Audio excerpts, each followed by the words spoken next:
인생이 무엇입니까? 라고 물어보면요. 혹시 여러분 뭐라고 이야기하십니까? 주변에 나에게 인생이 뭐냐고 물어보는 사람이 별로 없어서 목사님 생각해 본 적이 없습니다. 라고 할 수도 있겠지만요. 아마 언젠가 한 번쯤은 여러분의 자녀들이 한 번은 물어보지 않을까라는 생각이 듭니다. 아빠, 엄마, 도대체 인생이 뭐죠? 도대체 어떻게 사는 것이 과연 참으로 잘 사는 인생입니까? 라고 아마 한 번쯤은 물어보지 않겠습니까? 그럴 때라고 한다면 아직은 물어보지 않았다 할지라도 혹시 누군가가 내 아들이 나에게 인생의 의미가 뭡니까? 라고 물어볼 때에 여러분은 뭐라고 말할 것 같은지 스스로 한번 생각해 보시기 바랍니다. 아니면 준비해 놓은 게 있으십니까? 저에게 만약에 인생이 뭘까요? 라고 물어본다면요. 저도 저의 살아온 시기마다 조금씩 다른 것 같습니다. 20대 때 생각했던 인생의 의미, 30대 때, 40대 때, 50대 때 살아가면서 인생이라는 의미가 뭘까 생각해보니 가면 갈수록 제가 인생의 의미가 점점 달라지더라고요. 10대 때는 빨리 어른 되어서 하고 싶은 거 마음대로 하면서 살아볼 수 있는 이것이 바로 인생의 참 의미의 시간 아니겠나 생각도 했고요. 20대 때는 연애를 하고 데이트를 하고 결혼을 생각하며 설레이는 가슴으로 살아가는 이것이 바로 인생의 모습 아니겠는가? 30이 지나고 40이 지나면서요. 점점점 인생이 뭘까라고 생각할 때 어느 순간에 저도 모르게 인생이라는 것은 고난이다라는 생각이 들더라고요.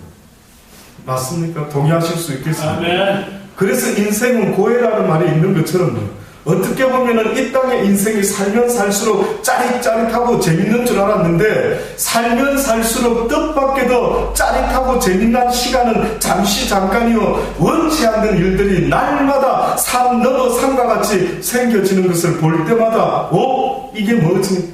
왜 인생이 내 뜻대로 안 되는 거지? 그래서 어느 순간부터요. 인생의 문제는 어떻게 보면 고난의 문제다라는 생각이 들어요. 고난이라는 것을 내가 어떻게 생각하느냐에 따라서 결국은 내 인생이 어떻게 살아갈 것인가 하는 것이 결정되는 것이라는 생각이 드는 겁니다. 고난을 어떻게 보느냐에 따라서요. 고난의 끝이 죽음이라고 말할 수도 있겠지만 죽음보다 더 고통이 뭔지 아십니까? 그거는 고난입니다. 죽는 순간은 짧습니다. 그렇죠? 그런데 죽을 것 같은 고난 때문에 우리는 양심도 팔고 우리는 뜻을 돌이키기도 하고 때로는 하나님을 원망하기도 하지 않습니까? 왜 성경이 우리에게 하나님이 고난을 내버려 두었을까? 예수 그리스도도 말씀하시기를 너희가 나의 제자가 되기를 원하느냐? 그리하면 너희가 너희 자신을 부인하고 날마다 내 십자가를 지고 나를 따르라라고 말씀합니다. 십자가라고 하는 그 의미는요, 결국은 고난을 이야기하는 겁니다. 뜻밖에도 예수 그리스도를 믿고 살아가는 인생이, 모든 인생이 원하는 것은 예수 그리스도를 믿고 뭡니까? 이 땅에서 잘 먹고 잘 살다가 영원한 하나님의 나라에 가는 것. 이것이 어떻게 보면 모든 예수 믿는 사람들의 간절한 소망인데 뜻밖에도 예수님은 자신을 따라오려고 하는 사람에게 둘 중에 하나만 선택하라는 것입니다. 어느 부자 청년이 예수님께 찾아오지 않습니까? 주님, 영생을 얻기를 원하나이다. 영원한 하나님의 나라의 그 축복을 내가 이 땅에서부터 준비해서 얻기를 원합니다. 라고 했을 때 예수님이 그에게 뭐라고 이야기합니까? 네 가진 것 모든 것을 팔아서 누구에게 주라고요? 가난한 자에게 주라는. 또다시 말하면 네가 가난한 자의 이웃이 되어주라는 것입니다. 네가 강도받는 자의 이웃이 되어주는 그런 인생이 되어야만이 네가 원하는 영원한 생명을 얻게 될 것이네. 자연에도 법칙이 있는 것처럼 하나님의 영의 세상, 영생을 얻을 수 있는 어떠한 법칙이 있는데 그 법칙은 바로 희생이 따라야 됩니다. 돈을 버는 일에도 희생이 있지. 공부를 잘하려고 할 때도 무엇이 따릅니까? 희생이 따릅니다. 희생 없는 결과가 있을까요? 희생 없는 대가가 있을까요? 자연에도 하늘의 법칙과 같이 뜻밖에도 성경은 우리에게 어떤 법칙을 이야기하고 계신데 너희가 이 땅에서 살아갈 때에 고난이라는 것이 없을 수가 없다라는 거예요. 나를 따라오려거든 네 십자가를 꼭 지고 따라와야만 된다. 그래서 어떤 분의 말처럼 고난이 친구가 될 때까지, 고난이 친구가 될 때까지, 고난이 익숙할 때까지.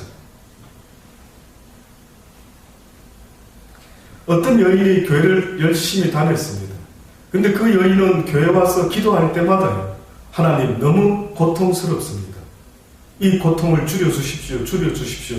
기도를 했습니다. 근데 꿈을 꾸는데 하필이면 그 비슷한 꿈을 꾼 겁니다. 보니까 자기가 지고 가는 어떤 십자가가 있는데 꿈속에서 자기의 십자가를 쳐다보니까 너무 큰 것 같은 느낌이 드는 거예요. 그래서 막 힘들어하는데 마침 예수님을 꿈에서 딱 만났습니다. 주님 잘 만났습니다. 주님 목수시지요? 그래 내가 목수다. 잘 됐습니다. 이 십자가가 너무 무겁습니다. 잘라주십시오. 좀 잘라주십시오. 그래? 너무나 응답을 잘해주시고 뚝 잘라주시고 또 가다가 힘드니까 또 만나서 부탁드리니까 또 뚝 잘라줬더라. 드디어 새 예루살렘과 그 도성에 도착해서 이제 요단강만 건너면 되는데 보니까 요단강 건너는 사람들이 어떤 모습으로 건너나 보니까 모두가 자기가 일생을 살면서 지고 왔던 그 십자가를 맞은편에다 툭 걸쳐놓고 그 십자가를 다리 삼아서 그 요단강을 건너고 있는 것입니다. 그래서 그 여인도 요단강을 건너려고 십자가를 떡 내려놓으려고 하는데 앞불사 이게 뭡니까? 뜻밖에도 예상 못한 일이 벌어진 거예요. 너무나 십자가가 작아져가지고요 걸칠 수가 없는 것입니다. 그때의 그 여인이 이럴 수가 하는데 꿈에서 깼다라는 겁니다. 그 이후로부터 그 여인의 기도가 달라졌답니다. 그 이후로부터 그의 일생에 어떤 어렵고 힘든 고난이 있을 때마다 그전에는 이 고난을 없애주세요 없애주세요 없애주세요 라고 부르짖는 기도를 했었지만 이제는 그의 기도가 달라졌는데 뭐라고 기도가 바뀌었는 줄 아십니까? 주여 이 고난 가운데 이 모든 고난을 이길 수 있는 힘과 위로를 주옵소서 라고 기도를 했다. 뜻밖의 상대가 다르죠.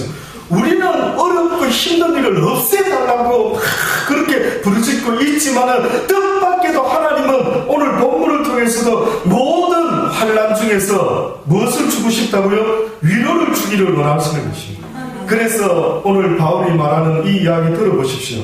하나님 우리 아버지와 주 예수 그리스도로 쫓아 은혜와 평강이 너희들에게 있기를, 다른 게 있기를 원했던 게 아닙니다. 복받기 원한다, 부자받기 원한다, 너희에게 많은 것을 가질 수 있는 모든 세상의 부와 권세와 능력이 있기를 원한다라고 이야기했던 것이 아니라 오직 너희들에게 어떤 어렵고 힘든 환난의 인생이 있을지라도 너희의 삶 가운데 예수 그리스도의 은혜와 평강이 있기를 원한다라고 했습니다. 은혜와 평강이 뭔 줄 아십니까? 은혜라고 하는 것은 하나님께서 세상과 자기가 화목되기 위해서 이 땅에 예수 그리스도를 보내셔서 누구든지 예수 그리스도의 십자가의 희생과 보혈을 믿는 자는 구원을 얻게 해주신 이 사건을 성경은 은혜라고 말합니다. 너희에게 이 은혜가 임하기를 원한다. 너희에게 은혜와 평강이 있기를 원한다. 결국은 이 평강이라는 것은 너희가 구원받은 자의 확증을, 보증을 가질 수 있기를 원한다. 너희가 이제 구원받은 자의 백성의 모습이 어떠한지를 네 마음 상태를 봐서 네 자신이 지금 예수 그리스도의 은혜를 누리고 있는 자인지 누리고 있지 못한 자인지를 돌아봐라는 것입니다. 가장 중요한 게 돈이 아니라 어떻게 보면 그 돈으로 얻기를 기대한 그 행복한 감정, 평안 아니겠습니까? 하루를 살더라도 저도요 평안히 좀 살고 싶습니다. 정말 하루를 살더라도 내 마음속에 걱정과 근심 때문에 날마다 어쩔 줄 몰라 하는 이 몸부림이 빨리 끝나기를 원합니다. 오히려 그리스도 안에서 그냥 안연한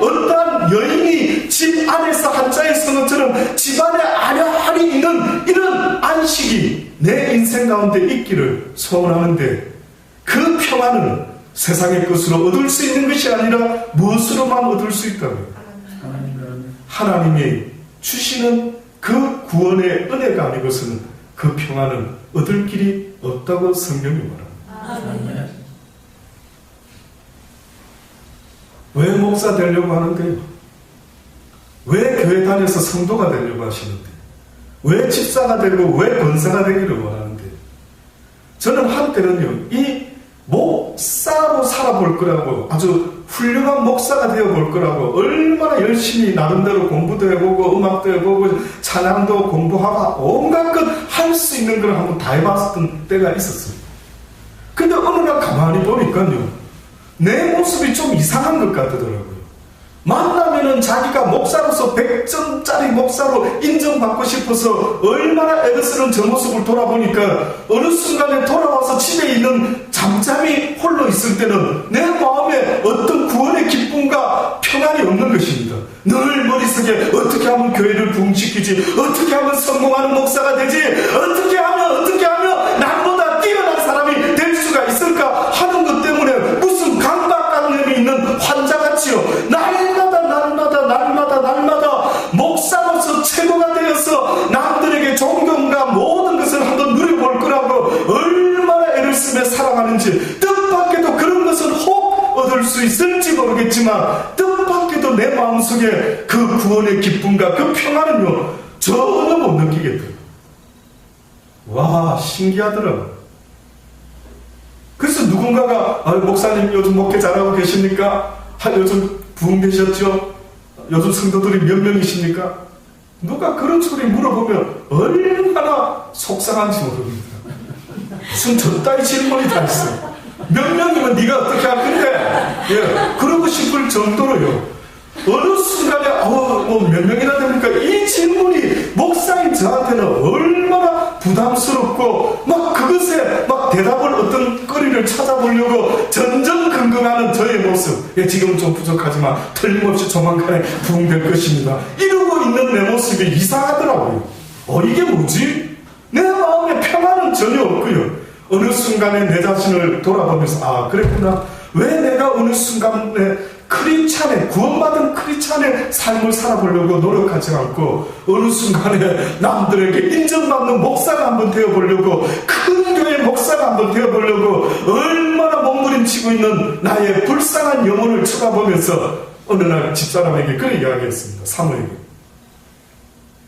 여보, 나 그냥 목회를 접을까 싶은데. 아니, 목회를 접고 무슨 일을 할 거냐. 호주에서는 가장 인기 있는 그 음식 숍이 피시앤칩스라고 하는 생선 튀겨서 칩스하고 파는 거. 바닷가에서 내가 사람 낚는 어부는 못 될지라도 물고기 낚는 어부는 한번 되고 내가 배 타고 고기 잡아줄 테니까 당신은 피시앤칩스 가게를 해서 우리가 오는 손님이라도 그렇게 전도하려고 사람을 만나고 싶어도 잘 안 되는데 피시앤칩스 먹으러 찾아오는 그 손님들에게 크리스찬의 모습을, 아주 친절한 크리스찬의 모습을 보여주면서 그들에게 오히려 더 크리스찬의 영향을 끼칠 수가 있지 않을까. 어떻게 생각하느냐? 어떨 것 같습니까, 여러분?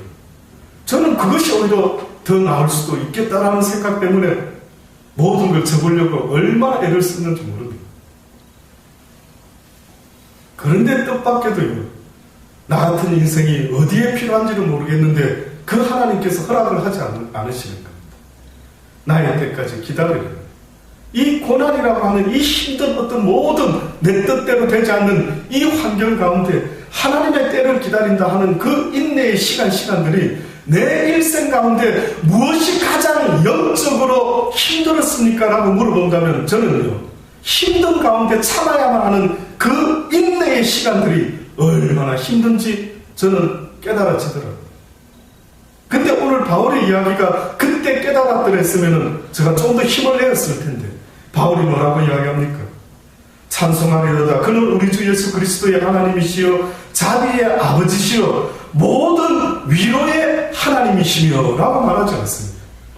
도대체 위로의 하나님이라는 말은 다시 말하면 모든 고난받는 자들의 인내하고 참으려고 애쓰는 자들에게 좀 더 참을 수 있고 인내할 수 있도록 위로의 하나님이 되어주겠다라고 이렇게 말하고 있는 것입니다. 놀랍지 않습니까? 고난의 문제를 해결해 주실 생각은 아니하고 고난 가운데 더 잘 인내하고 참을 수 있도록 내가 너를 위로하여 주리라고 말씀하는 것입니다. 저는 여러분이 위로받기를 주의 이름으로 축원합니다. 날마다 위로받을 수 있는 은혜가 응답이 있기를 바랍니다. 힘들고 어려울 때 고난이 우리에게 주는 유익이 있다면 무엇인지 아십니까? 고난은 바로 우리로 하여금 하나님을 찾게 만드는 유일한 하나님의 은총이요 또한 무기다. 한 번은 제가 하나님께 기도할 때에 이런 기도까지 해봤습니다. 고난이 너무 싫습니다. 육신의 연약함 너무 싫습니다. 환경의 변화 없음 너무 싫습니다. 막 정말 기절할 것 같습니다. 얼마나 하나님께 그러한 힘듦을 부르짖었는지 모릅니다. 근데 이 무지한 이 힘들어하는 인생에게 하나님께서 어떤 깨달음을 허락하시느냐 하면 나도 너희들에게 고난을 주고 싶지는 않다. 그런데 아느냐? 나는 너희들이 이 땅에서 내 사랑과 은혜와 모든 고난과 힘듦 속에서 안식과 평안을 사모할 수 있는 자들이 되기를 원하는데 너희들에게 이 땅에서 만사형통이라고 하는 것은 곧 나를 잃어버리고 나의 나라를 잃어버리게 되는 참으로 내가 원하지 않는 삶의 모습인데 내가 어떻게 그 평안을 세상적인 평안을 허락할 수가 있겠느냐. 나는 너희들이 내 나라를 기억할 수 있는 백성이 되기를 원합니다.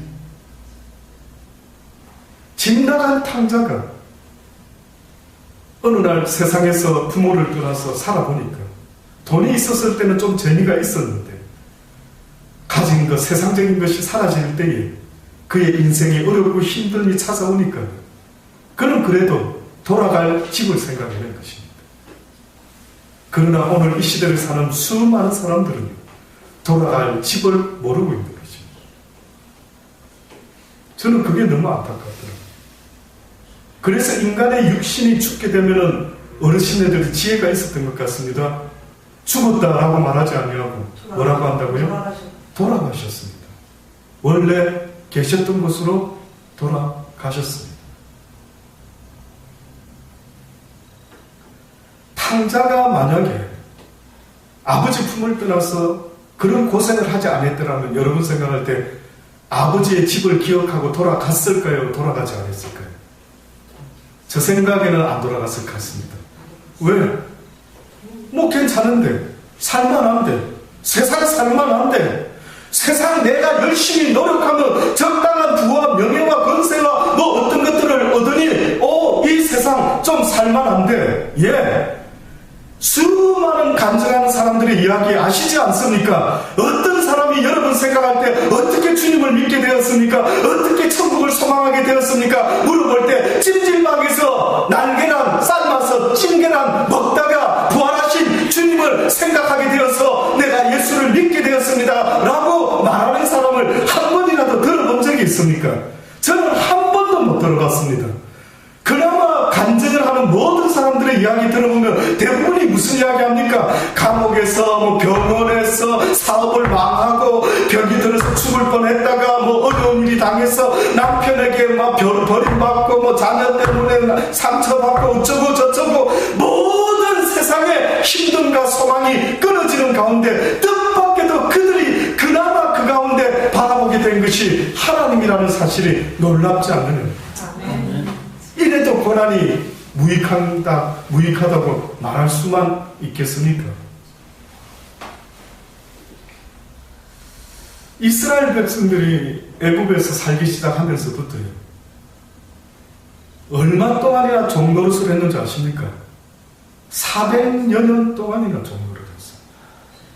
와, 그러면은 거의 자기들의 조상을 다 잃어버리고 자기들의 조상과 과연 하나님이라는 여호와 신이 무슨 언약을 했는지 전혀 다 잊어버릴 만한 때인데, 그쵸? 한 세기만 지나도 그 나라 언어를 다 잃어버리게 될 것이고 그들의 풍습도 다 잃어버리는 것이 어떻게 보면 현실일 텐데, 뜻밖에도 유대인들이 애굽에서 400년이나 종살이를 했던 것입니다. 그런데 어느 날 신기한 일이 벌어졌습니다. 그들의 조상의 하나님을 기억하고 어느 날 그들이 하나님을 찾기 시작합니다. 근데 여러분 놀라지 마십시오. 어느 때에 그들이 하나님을 갑자기 400년 동안 잘 먹고 잘 살다가 비록 자유 없는 종살이였지만, 비록 희망과 소망 없는 종살이였지만, 그러나 일단은 먹을 것 입을 것이 있으니 그래도 먹고 사는 것으로 만족함으로 그렇게 살았던 세월이 400년이나 되었는데 어느 날 갑자기 그들이 안 하던 짓을 하기 시작합니다. 하나님을 찾아 부르짖기 시작하는 거예요. 어느 때 그랬을까요? 힘들었어요. 노동으로 좀 더 가요. 그전에도 노동을 했는데. 저기 좀 더 가정하게. 와, 신기하죠. 그전에 요셉을 아는 바로가 있었을 때는 적당히 그냥 살았죠. 근데 요셉을 모르는 바로가 어느 날 점점점 이스라엘 백성들에게 무엇을 더 안겨줍니까? 인생의 어려움과 힘듦과 고역과 노역을 계속해서 더 안겨주기 시작하는 겁니다. 그때서야 그 어두움 가운데 자유도 없는 종살이조차도 만족하며 살았던 그 불쌍한 영혼들이요, 어느 날 갑자기 육신의 고난을 통해서, 고통을 통해서 뜻밖에도 그들이 누굴 찾기 시작했느냐 하면 하나님을 찾기 시작합니다. 이래도 고난을 무조건 실험만 할 수가 있겠습니다. 고난은 하나님이 쓰시는 유일한 은혜다라고 말씀하더라고요. 아멘. 내가 너희들에게 베풀어주는 은혜가 뭔 줄 아느냐? 바로 고난이다. 너희가 나 예수 그리스도를 믿는다라는 그 믿음의 말 속에 무엇까지도 있는 줄 아느냐? 너희들이 이제는 나를 믿고 따르는 제자가 되었으니 너희도 또한 나와 같이 너희의 십자가라는 고난을 지고 따라야 되니 이제는 너를 위하는 고난을 당하지 말고 이제는 하나님의 뜻을 위하는 고난을 당하기를 원한다. 아멘. 단지 고난의 의미만 달라지는 겁니다. 어차피 인생은 전도자 기자가 말했던 것처럼 모든 것이 헛되고 헛되니 헛되고 헛되다 모든 해아래 새 것이 없나니 내가 기뻐하고 즐거워하고 감사해야 될 어떤 것이 세상의 조건에 있을 수가 있겠는가? 아무것도 세상의 것으로 내가 감사를 삼을 수만한 것이 아무것도 없다. 유일하게 내가 이 땅에서 감사할 수 있는 것은 이 고난의 세상 가운데, 이 덧없는 세상 가운데 유일하게 하나님을 알고 그를 섬기며 그의 말씀을 붙잡고 살아가는 이 삶 말고는 도대체 어떤 인생이 가치가 있느냐 물어보는 겁니다. 무엇이 가치 있을까요? 좀 살아보지 않았습니까? 좀 살아보니까 돈 버는 일이 그래 가치가 있던가요? 날마다 다람쥐 쳇바퀴처럼 돈을 위해서 양심도 팔고 돈을 위해서 그저 죽자 살자 지극정성으로 꾸벅꾸벅하며 갖은 모멸을 당하면서도 그런 돈 때문에 지금도 세상에 나가보십시오. 나에게 친절하게 대하는 사람이 누군지 딱 두 종류일 겁니다. 첫째, 돈 벌기 위한 사람. 두 번째, 크리스찬. 그 말고 누가 나한테 친절하게 합니까? 그 둘 외에는 나를 어떻게 하든 잡아먹으려고 하려는지 몰라도 나에게 친절을 베푸는 사람은 없는 것입니다.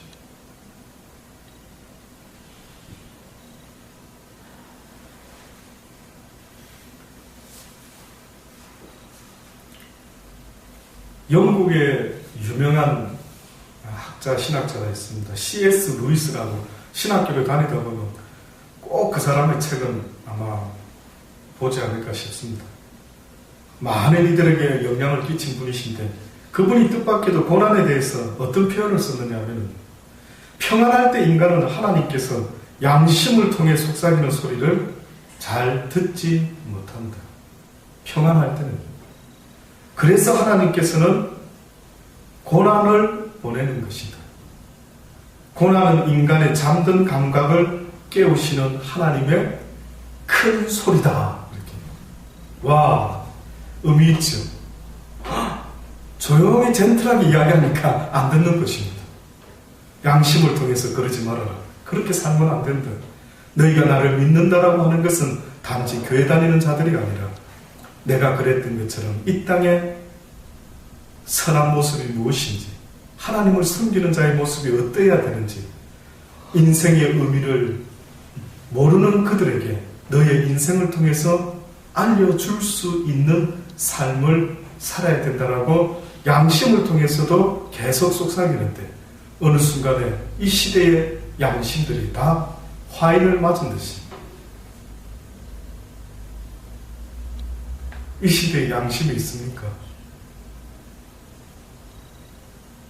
그래서 하나님께서 양심을 깨우시는 큰 소리를 외치고 계신데, 그것이 바로 고난이라는 것입니다. 많은 사람들이 몇십 년 동안 2대, 3대째 예수를 믿는 집안을 아주 대단하게 보고 있지만, 제가 아는 하나님은요, 오랫동안 예수를 믿는다라고 하는 그 속에는 하나님이 원하는 것은 딱 한 가지밖에 없더라고요. 네 전체 나를 믿는 일생 가운데 나 여호와를 단 한 번만이라도 크게 큰 소리로 부르짖어 본 적이 있느냐? 나 여호와를 고난을 통해서라도 주여라고 하는 그 부르짖음을 네가 네 평생 단 한 번만이라도 나를 불러봐. 하나님은 누구에게 응답하시는 줄 아십니까? 목마른 사슴이 시냇물을 찾듯이 내가 하나님을 만나지 못하면 내 인생은 끝이구나 라는 그 생각 속에서 아버지라고 부를 수 있는 그 한마디만 들을 수만 있다면 주님은 우리에게 더 원하는 게 없으신 것 같더라고요. 그래서 때로는 하나님이 이 땅의 전쟁 속에서요, 죽음 앞에서 죽기 직전에 죽음의 위협을 느끼면서 신이시여 살아계시다면 날 살려 주시라라고 부르짖는 그들의 부르짖음에 응답하실 수밖에 없는 것입니다.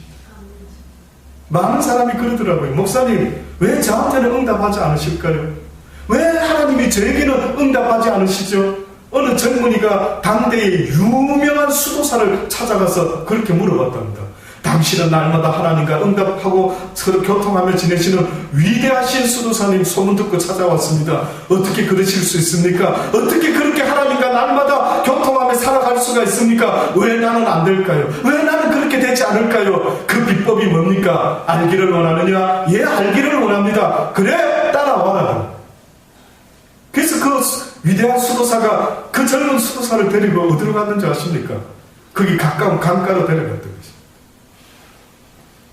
강가에 데려가더니만 갑자기 그 수도사의 머리를 붙잡고 세례를 주듯이 물속에다가 빠뜨리는 것입니다. 그랬더니만 그 젊은 수도사가요, 갑자기 당황스럽게 막 물속에서 막 물을 마시면서 이게 무슨 일인가 와 하고 놀래가지고 막 살려고 버덕버덕거리면서 더 튀어나오고, 아니 왜 이러십니까 나한테? 자네가 어떻게 하면 하나님을 만날 수 있는지 나한테 물어보지 않았는가? 내가 그거 물어봤지 왜 날 죽이려고 하십니까? 뭐라고 했을 것 같습니까? 여러분? 더 이상 이야기를 듣지 아니하셔도 그분이 뭐라고 했을 것 같습니까? 네 일생에 한 번만이라도 나 여호와를 찾고 부르짖는 것이 나의 고난을 해결해 달라고 하는 그 부르짖음이 아니라 주여 살기를 원합니다. 이 고난에서 구원받기를 원합니다. 다시 말하면 이 고난을 해결해 달라는 것이 아니라 이 고난을 이길 수 있는 구원을 나에게 허락하여 주옵소서라고 부르짖지 못하는 이 시대가 참으로 슬프다고 지금도 하나님은 말씀하고 있는 것입니다. 누가 이 구원을 원하는 자가 있느냐? 주여 이 모든 것에서부터 비록 변화가 없을지라도 오늘 바울이 말씀하고 있었던 것처럼 너희 가운데 이 그리스도의 은혜와 이 평강과 이 위로가 너희들에게 있기를 원한다고 주님은 말씀하는데, 이것이 나에게 있기를 원합니다라고 구하는 자가 있느냐는 것입니다.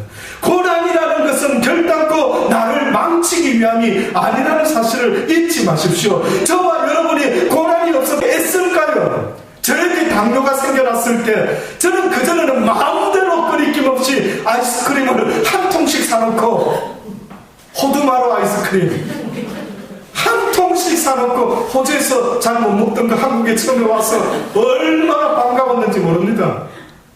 혼자 있으니 뭐 누가 잔소리하는 사람도 없지요. 그래서 호두마루 아이스크림을 사다 놓고 냉동실에 끊이지 아니하고 퍼먹었습니다. 먹을 때마다 기뻤죠. 너무 맛있다. 이야, 이런 걸 마음껏 먹을 수 있다니, 이런 생각하고 먹었습니다. 그런데 1년도 채 안 돼서 점점 몸이 더 이상해지는 겁니다. 아시는 분, 여러분들 다 아시는 거죠. 갑자기 막 몸에 이상이 생겨서 병원에 가보니까 뭡니까? 당뇨 수치가 막 끔찍한 겁니다. 인슐린을 하루에 4차례나 맞았습니다. 어느 날 제가 그 좋아하는 호두마루를 끊을 수밖에 없었어요.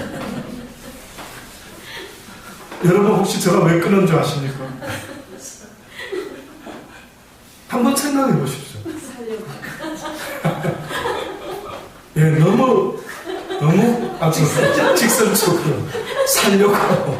예, 과연 저 생각 머릿속에 호두마루를 택할 것인가, 내 생명을 더 택할 것인가, 이 갈등 속에 그 좋아하는 호두마루를 놓고 말았습니다. 만약에 나의 육신의 삶 가운데 이런 고난이 없었다고 한다면 제가 과연 호두마루를 놓을 수 있을까? 인정합니다. 인정할 수밖에 없어요. 예, 그러니 하나님이 지금도 우리에게 말씀하시는 것은 네가 이 땅에서 편안하고 잘 먹고 잘 살고 돈이 있어서 하고 싶은 거 다 할 수 있는 이런 상황에서 네가 과연 나 여호와를 찾을 수가 있을까? 네가 과연 네 영혼을 돌아볼 수가 있을까? 그래서 내가 너희들에게 큰 소리로 알려준단다. 너희가 돌아와야 될 곳이 있다고. 너희가 이 땅에서 살다가 이 땅과 함께 멸망당하기 위해서 태어난 존재가 아니라는 것을 내가 너희들에게 알려주기를 원하는 거죠. 너희는 돌아가야 될 곳이 있다. 아멘. 너희는 잠시 이 땅에 머물다가 돌아와야만 하는 곳이 있는데, 그것이 바로 탕자가 깨달았던 내 아버지의 집을 기억하고 그가 아버지 집에 돌아왔을 때 뜻밖에도 그가 큰 형은 세상에 나가보지는 않았지만 큰 형과 둘째 동생이 달라졌습니다. 그의 마음 상태가 달라졌지. 둘째는 형과 다르게 뜻밖에도 아버지를 볼 때 어떤 말을 합니까? 너무나 고맙고 감사해. 아버지요, 아버지요. 이런 나 같은 자도 그저 품꾼에 하나 정도만 써주셔도 내가 더 이상 바람이 없습니다. 그저 염치불구하고 아버지를 다시 찾아왔습니다. 했더니만 아버지가 염치불구가 뭐냐? 내가 기다렸던 것은 바로 너였다. 염치가 아니라 나는 날마다 문을 열어놓고 너를 기다리고 있었느니라. 고맙다 돌아와줘서, 고맙다 돌아와줘서 얼싸안고는 잃어버린 내 아들을 다시 찾았다라고 하시면서 그 아버지가 잔치를 베풀었던 것입니다. 와, 그 아버지가 잃어버린 내 아들을 이야기하기 전에 저는 궁금한 게, 그러면 그 둘째 아들의 아버지 나 집을 좀 떠나고 싶어요 라고 했을 때 말렸어야 돼요. 근데 성경에 보니까 말렸다라는 이야기가 있던가요? 없었습니다. 근데 그 장면을 생각할 때 아담과 하와가 선악과를 따먹으려고 할 때 말려주셨으면 좋을 뻔했는데 그때도 안 말리시더니만 둘째 아들이 아버지를 떠나고 싶다라고, 집을 나가고 싶다고, 가출하고 싶다고 하면 우리는 아버지의 마음을 아는데 어느 아버지가 내버려 두는 아버지가 있습니까? 그런데 뜻밖에도 아버지는 엄청난 딜을 하시는 것 같습니다. 하나님은 엄청난 모험을 감행하셨던 것 같아요. 무슨 말이냐면 죄 가운데 내버려 두셨다가 죄로 잃어버리는 자도 있겠지만 그 가운데 한두 녀석만이라도 건져낼 수만 있다면 나는 그거를 택하겠다 하시는 것 같더라고요. 아멘. 아니, 어떤 녀석을 건지고 싶으셔서 그런 위험을 무릅쓰시고 인간을 죄 아래 가두고 마셨는가? 왜 인간을 불순종에 가두어 버리고 말았는가? 너무 놀라운 게 뭔지 아십니까? 그들에게 여호와의 은혜와 여호와의 위로와 여호와의 사랑이 무엇인지 가르쳐 주기 위함이었던 것입니다. 아멘. 뜻밖의 이야기입니다. 뜻밖의 하나님이 원했던 것은 내가 너의 하나님인데 나는 사랑이 많고 나는 자비가 많고 나는 은혜가 많고 나는 너희들을 너무너무 사랑하는 너희의 영의 아버지 만군의 여호와 하나님이라. 이런 아버지의 정체성을 가르쳐 주시고 싶으셔가지고요, 뜻밖의 우리에게 집 나가겠다라고 하는 그 둘째 아들에게 내버려 두셨던 것입니다. 그래서 이 둘째 아들이 아버지여 염치 불구하고 돌아왔지만 아버지여 그저 품꾼의 하나로 써줘도 내가 감지 덕지 하겠습니다.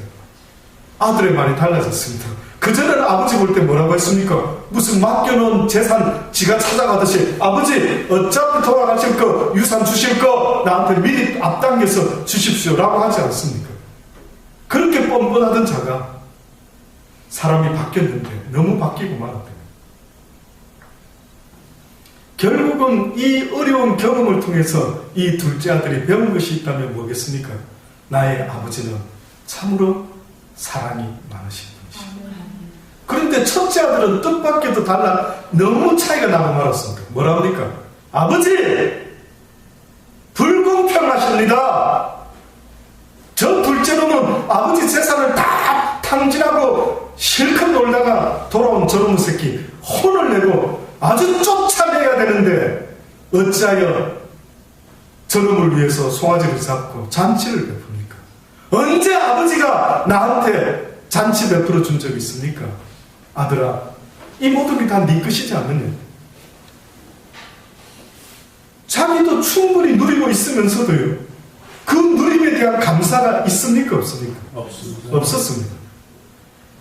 도대체 이 마음을 어떻게 하면 가르쳐 줄 수 있는 게, 어떻게 하면 한 인간을 자식을 키울 때 이 자식에게 아빠가 너를 사랑한다라는 이 마음, 아빠는 너를 엄청나게 사랑한다라는 이 마음을 어떻게 하면 여러분 가르쳐 줄 수가 있느냐고요. 좋은 음식을 많이 해주면 알 수 있을까요? 고생 없이 살도록 재산을 엄청나게 물려주면 알 수 있을까요? 도대체 이놈의 자식에게 내가 너의 아버지로서 이 사랑이 얼마나 많은 아버지인지, 너를 위해서라면 무슨 일을 할 수 있는 아버지, 나는 너에게 이 모든 재물을 주는 것도 나의 사랑이 어떠한지를 나타내주기 위한 한 표현인데, 네가 아버지의 사랑을 이해하는 것보다 아버지의 선물을, 아버지의 기프트를, 아버지의 재물을, 하나님의 은사를 더 사모하고 있구나 라고 말하지 않겠느냐.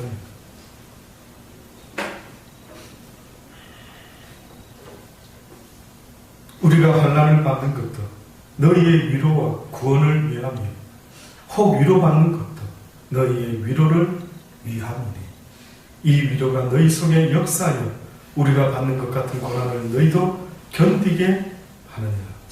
너희를 위한 우리의 소망이 견고하며 너희가 고난에 참여하는 자가 된 것 같이 위로에도 그러할 줄을 압니다. 고난과 위로를 이야기하고 결국은 위로의 하나님은 바로 고난 당하는 자들의 하나님이 됨을 이야기하면서 바울이 자기 자신을 간증 삼아 이야기합니다. 형제들아, 우리가 아시아에서 당한 환난을 너희가 알지 못하기를 원치 않냐고. 힘에 지나도록 너무 심한 고생을 받아 살 소망까지 끊어졌더라. 바울이 당하는 이 고난은 자신의 영달을 위한 고난이 아니었습니다. 그가 지금 당하고 있는 이 고난은 그리스도 때문에 당하는 거예요. 오늘 우리 시대에도 그리스도를 위해서 당하는 고난이라 하는 것은요, 뭐 여러분이 바울같이 아골골짝 빈들에 복음을 전하는 선교사가 되어야 된다는 말이 아니라 여러분이 하나님의 말씀대로 살아가려고 할 때에 세상은 여러분을 내버려 두지 않습니다. 거짓 없이 양심 팔지 않고 돈 벌어보려고 했더니만 세상은 나에게 무엇을 말하고 있는 줄 아십니까? 네가 양심을 팔아야만 부자 될 수 있다. 네가 거짓을 해야만 부자 될 수 있다. 네가 도둑질을 해야만 부자가 될 수가 있다. 하나님이 말씀하는 그 그리스도를 위한 고난이라는 것은 나의 말을 지켜 행하려고 할 때에 아마 세상은 너희들을 내버려 두지 않을 것이니 내 말을 지키기 위해서 목숨 걸고 선교사가 복음을 전하는 것처럼 어떤 이는 복음을 전하기 위해 부름받는 자가 있겠지만 그러나 내가 너희들에게 말하는 것은 너희들이 내 복음을 지키기 위하여 목숨을 걸 수 있는 제물의 삶을 살아다오라. 우리 마음에 사형 선고를 받은 줄 알았어. 이는 우리로 자기를 의뢰하지 말고 오직 죽은 자를 다시 살리시는 하나님만 의뢰하게 하십니다. 아멘. 아멘. 결국은 이 땅의 고난 가운데 우리에게 살 소망까지 끊어질 정도로 힘든 고난이 있다라고 한다면은 뭐라고요? 그 이유는 오직 나를 의뢰하지 말고 나의 힘과 나의 지식과 나의 능력을 의뢰하지 말고 고난이 올 때마다 주여 나는 아무것도 할 수 없사오니 주의 선하신 뜻대로 나에게 이루게 하여 주옵소서. 아멘. 주님이 살리시는 구원을 얻을 것이요 주께서 내버려 두신다면 죽을지라도 또한 구원을 얻을 줄 믿습니다라고. 모든 것들을 하나님만 바라볼 수밖에 없도록 하나님께서는 우리에게 자기를 의뢰하지 말고 오직 죽은 자라도 살리는 여호와 하나님만을 의뢰하기 위하여 오늘도 우리에게 고난을 주고 계신다는 사실을 잊지 마시기 바랍니다. 아무것도 염려하지 말고 오직 모든 일에 기도와 간구로 너희 구할 것을 감사함으로 하나님께 알라. 그리하면 모든 지각에 뛰어나신 하나님의 평강이 그리스도 예수 안에서 너희의 마음과 생각을 지키시리라. 무엇이든지 염려하지 말고 구하라고 해서 구하면 다 이루어질 줄 알고 기도를 했더니만 뜻밖의 응답이 뭐라고요? 모든 지각에 모든 판단에 능하신 하나님의 뛰어난 평강이 그리스도 예수 안에서 너희의 마음과 생각을 어떻게 해준다고요? 지켜준다. 뜻밖의 응답이 쓸데없는 것을 구하는 내 어리석음의 기도를 오히려 성령께서 긍휼히 여기서 내가 마땅히 구할 바가 무엇인지를 깨닫게 하여 주겠다라고 지금 이 응답을 말씀하고 있는 겁니다. 저는 여러분이 주님 앞에 나와서 오히려 주여 뭐 하게 해주소서 하는 것보다 이 모든 어려움과 고난 가운데 내 마음을 지킬 수 있는 평강으로 응답하여 주옵소서라고 기도할 수 있게 되기를 바라는 것입니다. 주께서 나를 모든 악한 일에서 건져내시고 또 그의 천국에 들어가도록 구원하시리니 그에게 영광이 세세 무궁토록 있을지어다. 아멘. 정말로 형제들아 너희는 우리를 위하여 기도하기를 주의 말씀이 너희 가운데서와 같이 다름질하여 영광스럽게 되고 또한 우리를 무리하고 악한 사람들에게서 거주옵소서 하라. 믿음은 모든 사람의 것이 아니라 주는 믿부사 너희를 굳게 하시고 악한 자에게서 너희를 지키게 하실 것이라. 오직 너희가 그리스도의 고난에 참여하는 것으로 즐거워하라. 이는 그의 영광을 나타내실 때에 너희로 즐거워하고 기뻐하게 하려 하심이라. 고난 당한 것이 내게 유익이라. 이로 말미암아 내가 주의 율례를 배우게 되었나이다. 안타까운 것은 하나님의 진리를 깨닫는 순간은 평화로운 서재에서 책상 위에 앉아서 깊은 묵상을 하다가 깨닫는 수도 있겠지만 뜻밖에도 주의 진리는 누구에게 깨달아지는 줄 아십니까? 왜 믿음은 아무나의 것이 아니라고 말한 줄 아십니까? 믿음은 들으면서 나면 그 들음은 여호와의 말씀을 듣고 깨닫는 자가 얻게 되는 게 믿음인데 뜻밖에도 고난 이야기를 하던 바울이 믿음 이야기를 했던 이유는 그 믿음이 아무나의 것이 아니라 했으니 그 말은 곧 고난 당하는 자의 것이다.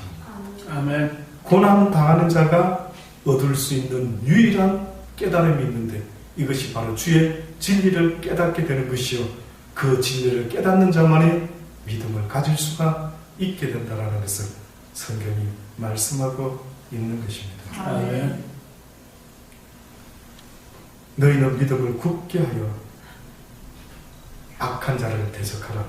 이는 세상에 있는 너희 형제들도 그 그 악한 자들에게 동일한 고난을 당했느니라. 너희 주 예수 그리스도를 기억하라. 그는 의로우시고 선하신 분인데 결단코 죄가 없으신데 그가 너희들의 죄 때문에 이 땅에서 십자가의 고난을 지신 것을 너희가 지고 있는 이 고난이 너희는 누구를 위한 고난인가를 스스로에게 물어봐라. 너희의 십자가가 너희를 위한 것이냐 아니면 하나님의 뜻을 위한 것인지 돌아보라는 것입니다. 아무쪼록 저는 여러분이 어차피 인생은 고난을 위해서 태어났는데 나와 세상을 위한 고난이 되지 마시고 하나님의 뜻을 이루기 위하여 예수 그리스도께서 기꺼이 순종함으로 지셨던 그 고난이 바로 저와 여러분의 고난의 십자가가 될 수 있기를 간절히 주의 이름으로 축원합니다. 기도하시겠습니다. 그렇습니다. 하나님, 무엇 때문에 교회를 다니는지, 무엇 때문에 목사가 되었는지, 무엇 때문에 권사가 되고 전도사가 되었는지 결국은 하나님의 뜻을 위하여 기꺼이 고난당하는 자의 모습으로, 주의 고난에 동참하는 자의 모습으로, 그래서 언젠가 주의 영광을 또한 함께 얻을 자의 모습을 바라보며 살아가는 것인데, 이 세상에서 무엇이 되기를 얼마나 원하고 있는지 주의 고난이 아니었다면 하마터면 저희가 이 세상의 어둠에, 정욕에, 탐심에 묻혀서 잠들 뻔했나이다. 주님께서 은혜로 우리에게 고난을 주시사 주여 이 모든 어둠에서 깨어나게 해주시고 이 가운데 세상의 것에 정들지 아니하고 잠들지 아니하고 날마다 고개 들어 주를 바라보며 언젠가 이루어질 영원한 영생의 소망을 날마다 지며 살아갈 수 있도록 어두운 가운데 한 빛의 소망을 주신 아버지께 참으로 감사를 드립니다. 어떠한 모습으로 살지라도 이 소망을 잃어버리는 자 되지 말게 하시고 이 믿음을 가지고 이 땅에서부터 주를 사랑하며 이웃을 사랑하며 영원히 사랑하며 살아갈 수 있도록 복 내려 주옵소서. 나를 사랑해 주신다고 말씀하신 주님의 고백이 이 밤에 다시 한번 기억하기를 원합니다. 고맙습니다. 많은 사람 가운데 불러주시고 알게 해주셔서 그래서 그 사람을 들을 수 있게 해주셔서 참으로 감사합니다. 주님이 저를 사랑하셨던 것처럼 저도 또한 주님을 그렇게 사랑하기를 원합니다. 주여, 남은 일생 동안 날마다 이 사랑을 저도 고백하며 살아갈 수 있도록 은혜 베풀어 주옵소서. 주가 나를 사랑하신 것처럼 나도 또한 그렇게 주를 사랑할 수 있도록 은혜 베풀어 주옵소서. 고맙습니다. 예수님 이름으로 기도드리옵나이다. 아멘.